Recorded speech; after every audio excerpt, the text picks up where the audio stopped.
I'm actually trying to get this Beethoven radio working for one of my challenges because it's got long wave on it and medium wave.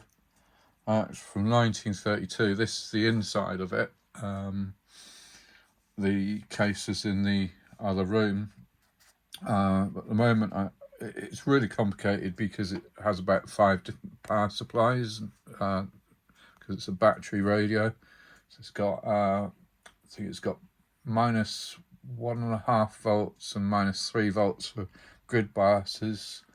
It's got 2 high voltage voltages. I think they are 120 volts and 95 volts, and then it's got the 2 volts for the valve heaters. So yeah, a lot of volts, but I have lashed it up with my power supplies. I've got high voltage power supply down here, plus the power supply over there for the 2 volts, using some just AA batteries for the grid biases. Well, unfortunately, I'm just getting a load of oscillations. There may be radio stations in the back. It is a TRF set, so I would expect a little bit of oscillating, but I can't tune anything in. So I've ordered some new valves up. I'm going to have another look at the circuit diagram, which is quite confusing as well. So 1932, yeah, it would have been before the Droitwich transmitter came on air.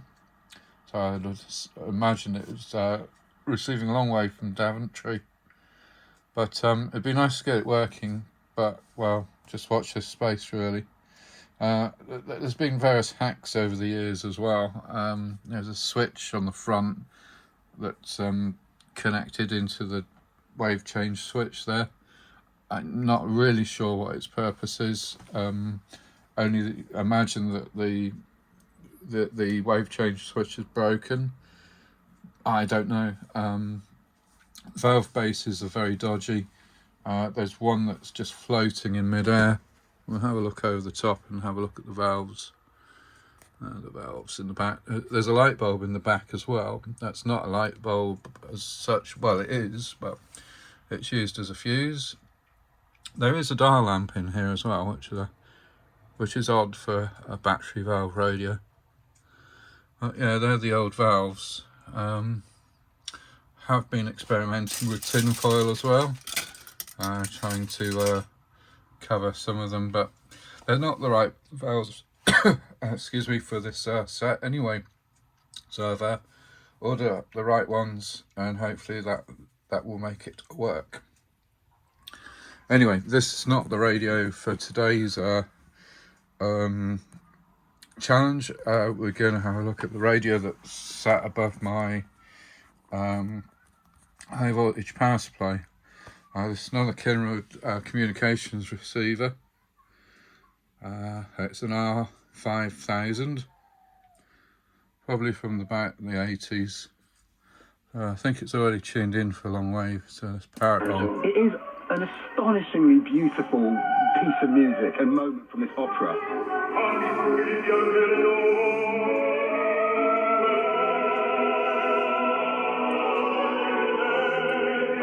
So I think it looks quite impressive.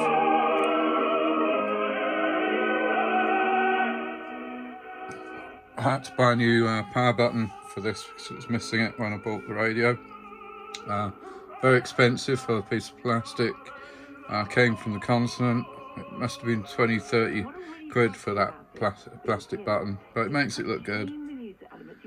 The clock inside was also dying, so I had to buy a rechargeable button cell and solder that in to get the clock to keep time. Even though they've all got their own journey that they're going on.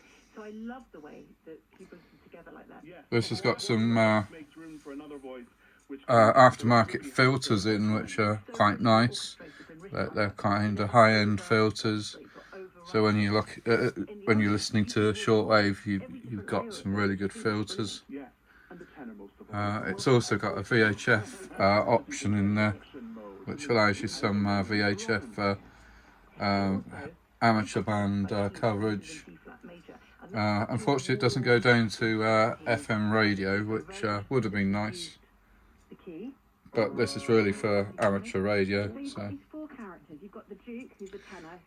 but we've got long wave coming through. Like the signal strength is like mega, so it's really good. We're coming down through a loop, an active loop antenna in the other room. That seems to just work quite well with this radio. I have not sung this, it's not really my repertoire, because this is bel canto.